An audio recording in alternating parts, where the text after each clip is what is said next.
Round చేసి ఉండొచ్చు, వేరే CU చేసి ఉండొచ్చు.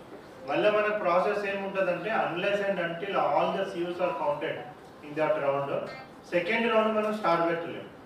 సో అందరూ అయిపోయినదంటేనే అప్పుడు మనం సెకండ్ రౌండ్ స్టార్ట్ పెడతాం.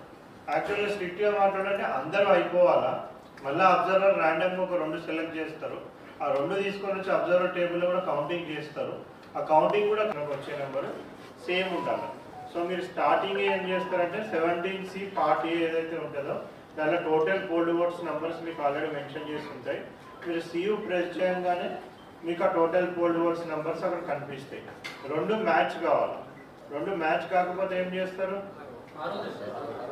6వ డిస్ట్రిక్ట్ తీసుకొని వస్తారు, ఆ CUని పక్కన పెట్టేస్తారు. మోస్ట్లీ CRC JN కేసెస్ అవి ఉంటే ఆ 2 మ్యాచ్ కావు. అయితే వాటికి కొన్ని లాస్ట్ టైం కొన్ని ట్యాక్స్ కరెక్ట్ కట్టకపోతే అది ఓపెన్ అయింది.